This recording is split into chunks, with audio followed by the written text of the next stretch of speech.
Welcome to the Straight Out of Home Video podcast, part of the Geeky Waffle Network.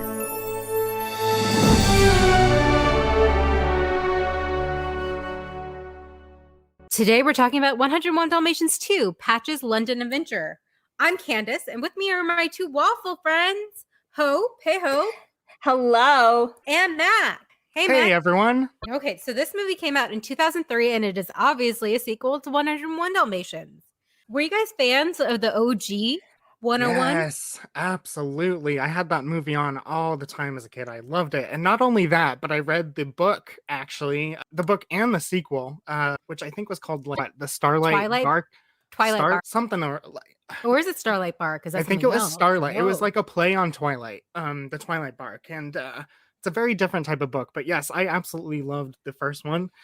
This was the first time I've actually ever seen the direct 101 Dalmatians sequel, not counting obviously 102. Yeah, because there's also the live action one too. Yes. The live action with Glenn Close, and that actually got a sequel too. Yes, both really good movies. Hope, were you a fan? I realized watching this today because one of my questions was, is this a song from the first movie? I haven't seen the first one in decades. It's been a while. Yeah, I have not seen it in decades since I was a kid, and I always remember liking it as a kid. It just wasn't one that I watched all the time because I kind of was looking at this one, and I think if I was a kid, I might actually like this one slightly more, only just because the first one is cute and it's a beautiful movie and it's gorgeous. But I feel like this one's a little bit more kid friendly. It has focused. It has jokes in it. The animation's a little bit more active. I remember liking it, but it wasn't one that I went back to constantly, And I is Dalmatian Plantation from the first movie? Yes. They they sing. It's just not a big song. No. It's just we'll get a Dalmatian plantation. Okay, yeah. Because when they started singing at the beginning of this, I was like, I know I've heard this somewhere in my life before. It was definitely more explicit in this movie. Yeah. First, I thought they were going in the direction of having this one be kind of a mini musical almost. Mm-hmm. But I think it was just that with a song. Yeah, that song between Roger and Anita, which I didn't realize this, but Anita was voiced by Jodie Benson in this one, wasn't she? Yeah. She also voiced because I was her voice is so familiar, and then I realized who it was. I actually had to look up one because he's not listed on IMDb, but Dirty Dawson, the bad guy in the Thunderbolt TV show, that's Jim Cummings. Yeah, he sounds like Pete. Yeah, well, he sounds like Tigger to me. But when he laughed, he sounded like Hondo, and I was like, it's like Hondo and Tigger. I know that's the same voice. It was so similar. But I was surprised that he wasn't listed on the IMDb because I had to go digging for it. They have Jeff Bennett as Jasper and Horace, Kath Sorcy as Perdita, and we got Jason Alexander as Little Lightning, and Barry Bostwick as Thunderbolt. Martin Short is Lars. You're forgetting the best one. Oh my god, how did I forget that? I have that actually in my notes about. Can I tell you, just by having one dog, I cannot imagine having 101 Dalmatians. Oh my God. I haven't watched anything Dalmatian related other than Cruella since getting a dog. And wow, how much they must have to pay in food alone. Yeah. I have a cat. That's 4 Dalmatians right there. Yeah. Patch gets left in the house when they're moving is so much more believable than Kevin getting left in Home Alone. Oh, absolutely. Oh, yeah. I actually really love the opening because they really do a good job in a very short amount of time to show Patch's feelings, but also why he's kind of pushed back. There's the one scene where his siblings are all oh, you're the squeaky toy and stuff like that. But Patch just spent the last 2 minutes spoiling the entire TV show. And I'd be yeah, I hate that guy. I would have been oh, Patch, shut up. They were so mean to him in this movie at first, though. I was it kind of bothered me, I guess. And I could see why, where the crux of this movie from Patch's perspective comes from, which is kind of feeling the, odd one out in this massive, massive group, obviously. And just kind of wondering, what's my identity? How come people aren't noticing me? Obviously, he has all this energy. He has all this, things he wants to bring.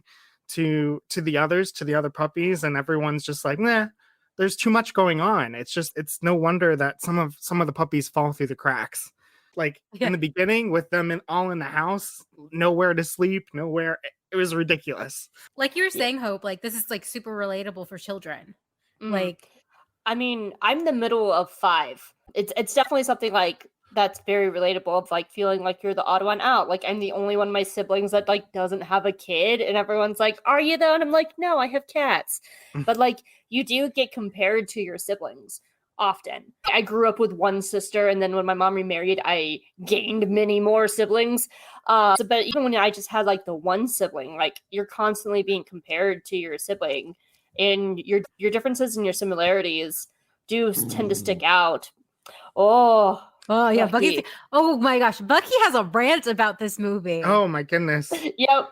This is what I like to call the Bucky falling to the dark side movie. I literally have a note in my notebook that says, "Man, Little Lightning should totally be the villain." And like 10 minutes later, he was just like, "Get out of here, Thunderbolt!" And I was like, "Hey, look at that!" He's played by Jason Alexander. He sideshow bobbed Thunderbolt, basically. Okay, Bucky, you got feelings? Okay. No, I didn't like the villainization of corgis in this one either, Bucky. Yeah. I was like, oh, cool, when they showed the TV show of like, I'm like, Little Lightning. I'm like, look, Bucky, you're on the show. And then I was like, wait, why is Little Lightning, when I was like about to tweet about it, on the villain Wikipedia?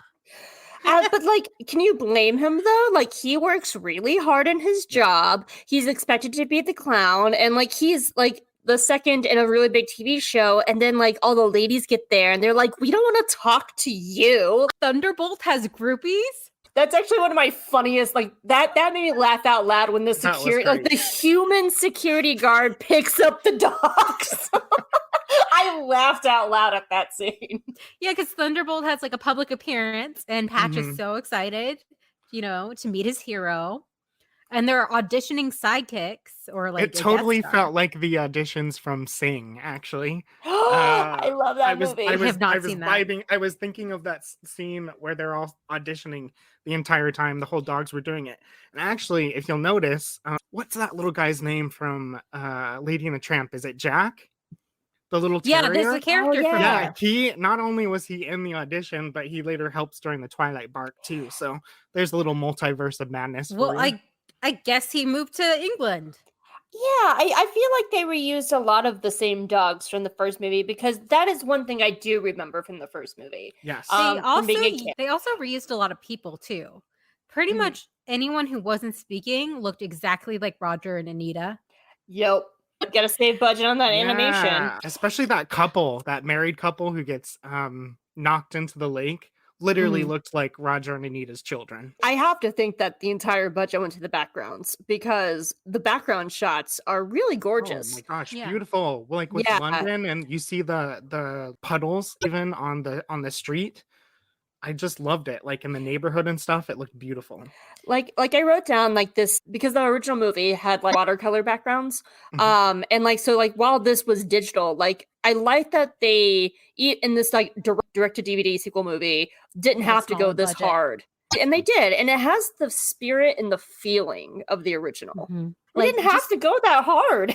The style is very reminiscent of the OG.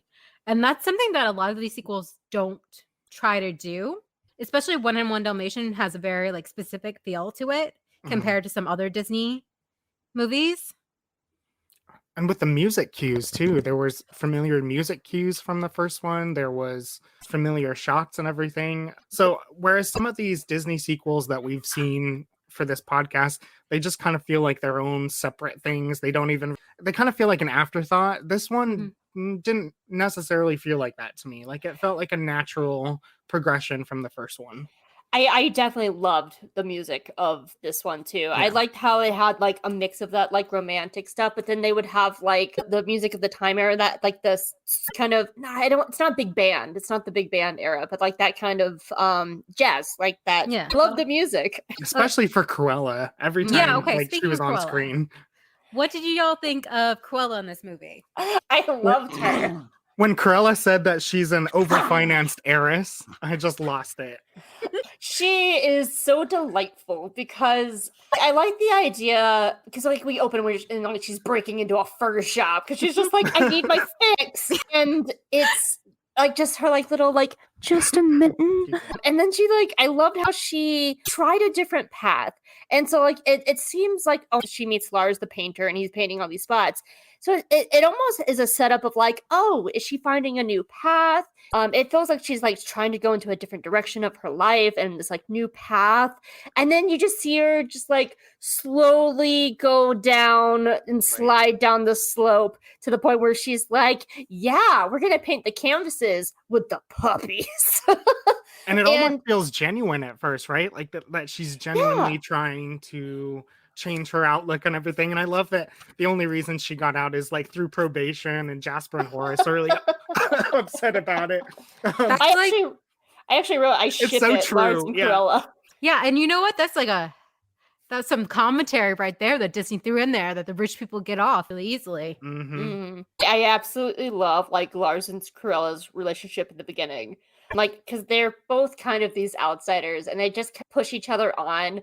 But then you just see it like the addict is a little bit of a hard word, but like the addiction that she has, like kind of kicking back in, and like nothing is ever good enough until she can like get what she actually wants, which is murdering puppies.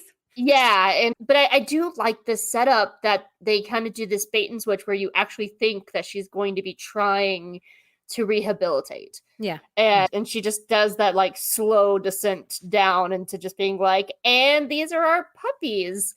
And they almost go all the way there too, because like Lars is just like, oh, inspiration, cool. And she's like, yes, inspiration.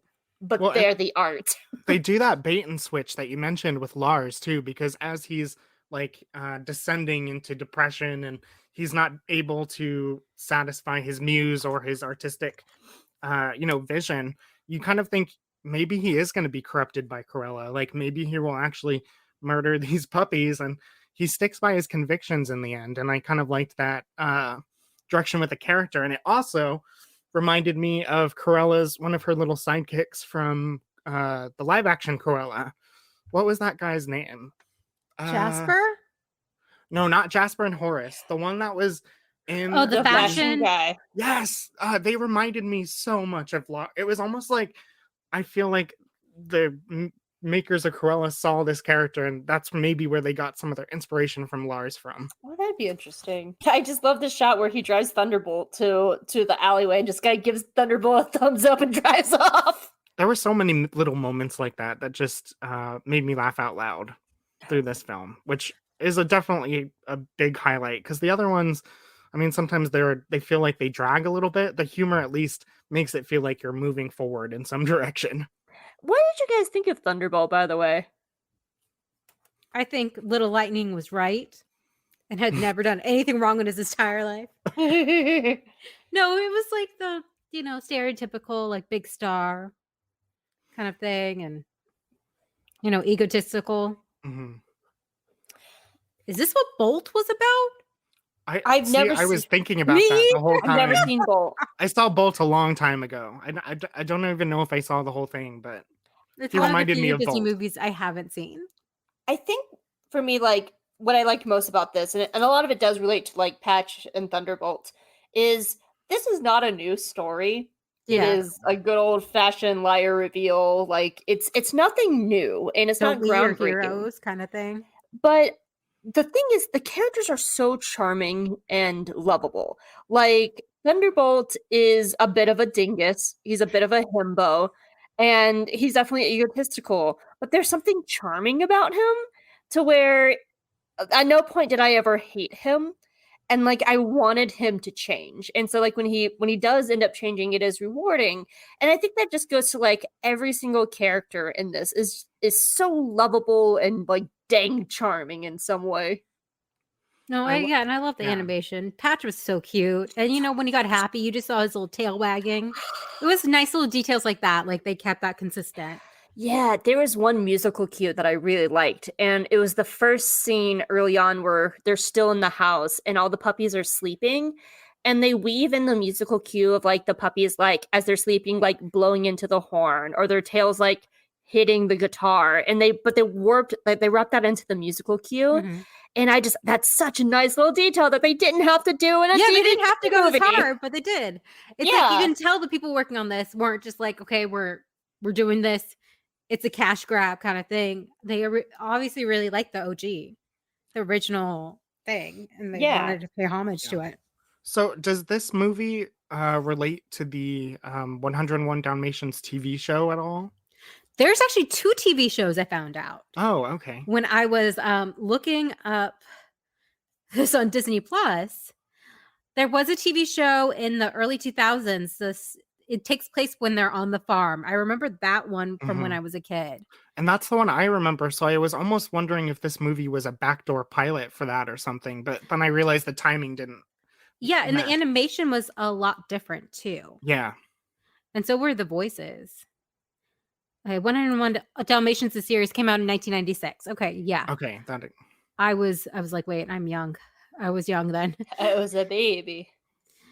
And then there is a other 101 Dalmatian that takes place like 100 years in the future. What? So it's all. I'm sorry, what? Yeah. 1 second. That was the last thing I expected coming out of your mouth. It's called 101 Dalmatian Street. It came out in 2019. It only has 1 season. It was a UK and Ireland project. It's loosely based on the film. Okay, it takes place 60 years after the original. Sorry. Are they in space? That's what I was thinking. Like in futuristic cities or something. I was so confused. I mean, this isn't Air Bud where they go to space. Space buds, yeah. So it's centered around the large family of 99 Dalmatian puppies. I don't know how that happened again. Well, I guess they just all bred. All who begin with the letter D. And their parents. Their parents. Okay, so these parents, Doug and Delilah, were the Delilah was the great granddaughter of Pongo and Perdita. Josh Brenner's in it. Oh, Michaela Dietz is in it. Oh my gosh, I like this cast already. Yeah, so they live at 101 Dalmatian Street in Camden Town. They have little to no human supervision, as their owner, Dodie Smith, an eccentric billionaire, left them her house and went to live on an island. Great. Wow. She just left the house to her dogs. Okay. I mean, you have freaking, like, the leads of this is Amethyst and Niku from Steven Universe and Star Wars Resistance. I'm in. So there is there's a snooty corgi that lives next door. Damn, what's up with these corgis? Okay, but the main antagonist of this is Hunter DeVille. He's the great nephew of Cruella DeVille. He has a lot of schemes to get popular on the internet. And he finds his best bet is taking pictures of cute animals. I like that somebody is named Dimitri 1, 2, and 3. They just gave up. I mean, if you look at this like list of D names, it's Dylan, Dolly, Doug, Delilah, Dizzy, Dee Dee, Dasha. I'm just like, there's a dog named Deja Vu. So apparently, Cruella is actually in this 60 years later. She's ageless. That's why she made a deal with the devil, and she's here to stay. Yeah. So, instead of a cigarette holder, she has a spray which covers up the cracks and wrinkles in her face, which reminds me of Cassandra from Doctor Who. Yes. Moisturizes me. Ended up being really sad. Yeah. Yeah. 60 years later, still wants to, kill those puppies. You gotta admire Cruella that she doesn't, she sticks by her convictions. She needs to get a hobby. She's voiced by Missy from Doctor Who, so good call on that. Oh my god! No way!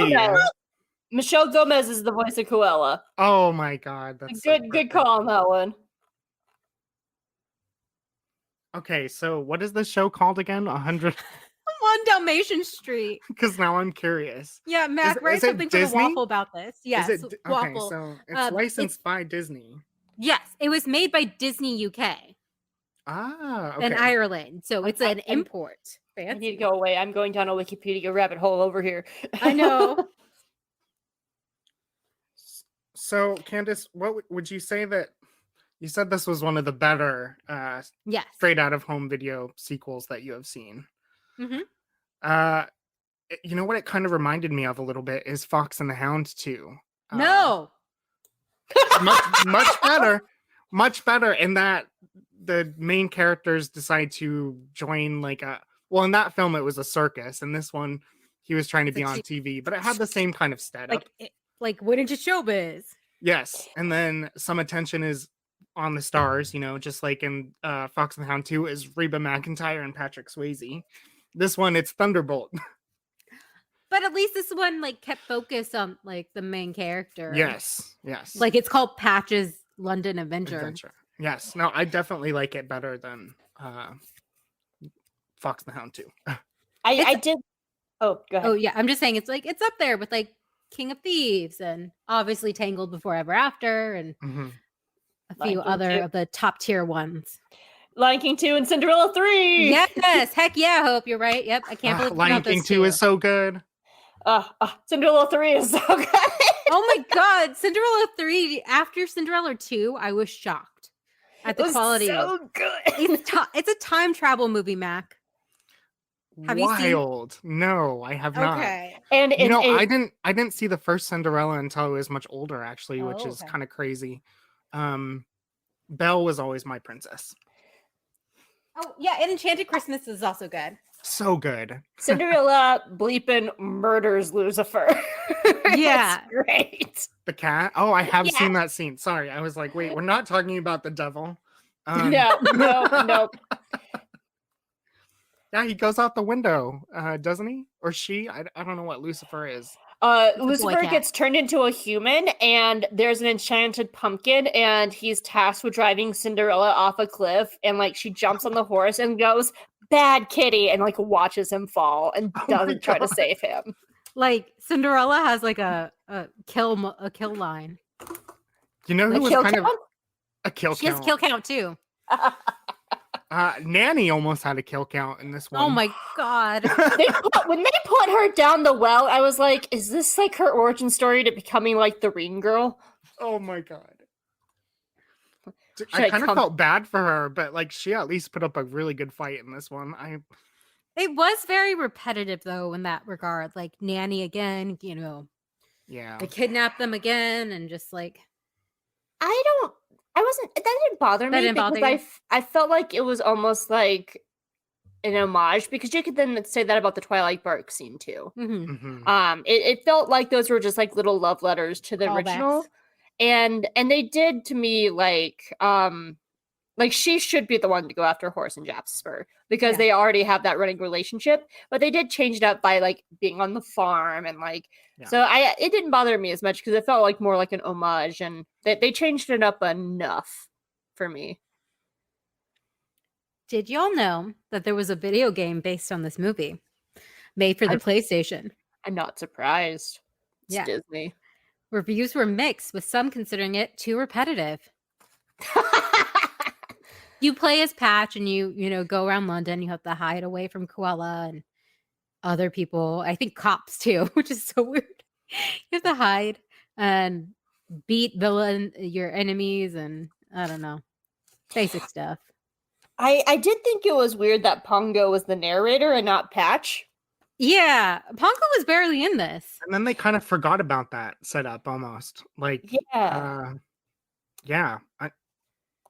did think that was a strange choice, because it should have been or just not have a narrator and be just opening with Patch or whatever. But that was the one part of the movie that I thought was strange. Overall, I thought it was very likable. Yeah. Same. Had a cute little post-credit sequence and everything. Oh yes, tell us about that, because Mac and I did not know about the post-credit sequence. It was actually the thing I stumbled upon because the credits were running and I got up and I came back and I was like, oh, there's more. And it's I don't know if it's a dream sequence or if it's supposed to be real, but you see the world of the TV show, and the bad guy's coming out, and Thunderbolt like comes up on the ridge to bark, and then Patch runs up beside him, and they bark together, and then all the puppies come out of nowhere and chase the bad guy into the horizon. And it's a like black and white graininess. Oh, that's cool. Yeah, it's so, but I don't know if it's supposed to be like a dream or if like Patch is now the star of the show. Like that is not clear.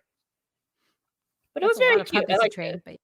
But, Return of Jafar actually has a post-credit scene. So maybe these straight-to-home video movies were what inspired the MCU.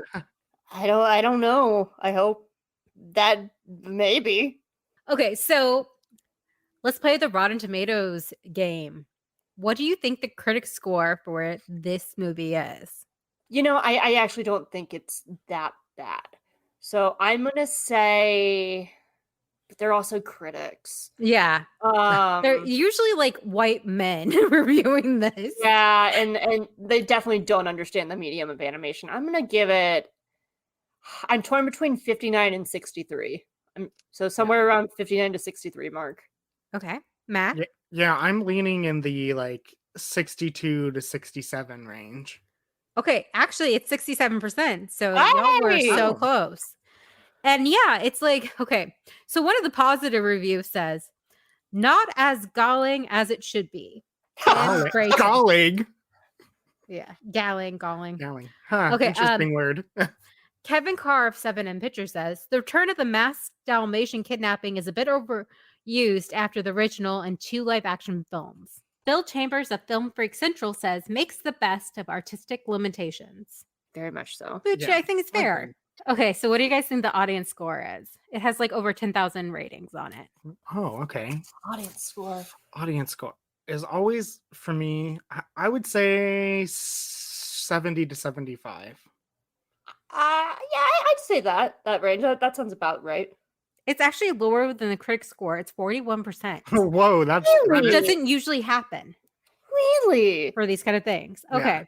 So Ryan S. says, a harmless sequel with more focus on puppies and an interesting conflict for the protagonist, but ultimately nothing worth watching. 2 stars. It's worth watching Corella. She's 2 stars by herself. Everything else is extra. I'm an overfinanced heiress. That's still my favorite line. At least she knows. Tintin says, I'm shocked to say I like the second 101 Dalmatian movie quite a lot. Plenty of laughs, likable characters, and a decent climax. I think it's a great time together with families. 3.5 stars. Yeah, I'd lean in that boat. Yeah. Yeah, because I was going into it thinking like this would be like a babysitting movie, but I was like really engaged into it. Yeah. It's not a babysitter movie. It's a really it's engaging. I was very impressed with the art style and how much they like lent into that. Because like we watched The Fox and the Hound, and I felt like that was not anywhere close to what the original was. Like, absolutely not. Even Belle's Enchanted Christmas, as much as I love it, it's nothing like the original. Yeah. You know, the art is just totally different. And you they have to, but anyway. I have a half star out of 5 review. From underrated movie. Some of the stuff is in all caps, so if I'm shouting, that's why. This is an episode of Chip and Dale Rescue Rangers. No, really, it is. There was an episode with the exact same plot and story, only was somehow better. Probably because it was shorter and saved us from a bigger cliche that this movie has to offer. So like Hope said, it's like it's not an original story, but like what is? Okay, first of all, stories can be done in different like stories. like it's there's no such thing as original story. And you know what? I'm getting actually real tired of people just being like, "Oh, a guy lives on the street, therefore it's a Aladdin ripoff." No, that's not how stories work, you dinguses. Like you can take a story and make it your own. And if that's the case, then nothing is original. Who cares if it's an episode of Chip and Dale Rescue Rangers? Because they're both doing their own thing. It's all fruit. One's a banana, one's an apple. Oh no, it's fruit. Hope has a lot of feelings about this. You know, but that's like a valid. Like every time, like so, like that's a very like big thing about Star Wars Rebels, where they're like, oh, Ezra's Aladdin. I'm like, I'm sorry that it's a similar story. So is like different things about kids leave. Like, are you going to compare him to the Artful Dodger then? Because he's essentially the Artful Dodger too. Bah. I like that he's like Aladdin. I know. But there's nothing wrong with that. It's just There's nothing wrong, but people use that like as a criticism. I'm like, so two stories have similar beats. So one's in a galaxy far, far away. Yeah, I don't remember Aladdin like getting a lightsaber and becoming a Jedi. Right. That would be cool, but no. Like one's an apple, one's a banana, but they're both fruit, and that's okay. Let them be fruit. Okay. It's not a criticism that they're fruit. On that note, would you suggest this to fans of the original 101 Dalmatians? Yes, I would. It's a wholesome, what is it? An hour and like 18 minutes. Yeah, it's not even bad. It's not even that because the movie ended at like the 101 mark, and the rest is credits. Yeah, that's true. Did they do that on purpose? Oh, I actually don't know. I just threw out a number, but I looked at it and it ended right about an hour. I kind of want to see now. No, Hope, I'm going to look up the post-credit scene after this, actually. It's actually it's I very really cool enjoyed scene. it, except the corgi smear campaign they have going on, which apparently continues in their 2019 show, that the corgi is snooty. As a corgi chihuahua owner or human, I should say, not all corgis. Well, someone was wronged by a corgi at Disney, so that's what we get to deal with. Okay. Somebody was hurt by a corgi. Unless you don't count like the mid-credit pictures, the movie is an hour and 7 minutes. Okay. So, and then the rest is credits. So, yeah, I'd recommend awesome if they did it on 101. Yeah, I was like, wow, that's dedication. That's like big brain. It's like only the cool kids know. But what do you think, Mac? Would you suggest this? Yes, absolutely. If you just want something on that's wholesome and kind of fun, and one that you don't have to completely tap out of while your kids are watching, I think this is a good one for you. Also, something that's not going to like grate your nerves, because some of these, oh yeah, I wouldn't even want them on if I was like watching a kid, because I'd be like, oh, I don't even want to hear that. But this one's solid. Yeah, but the 101 Dalmatian has like it's a franchise, multiple movies, 3 live action movies now with the Cruella movie, 2 TV series, like video games. Did I hear the rumor correctly that the next like Cruella movie would have both Glenn Close and Emma Stone in it? Or is that just an unfounded rumor? Spider-Man No Way Home, watch out. Oh God. Oh my God, okay. Now everything's going in that direction, huh? Oh my God. Okay. And my mind is blown by just the thought of that. Did you not hear that? No. Oh, have you heard that?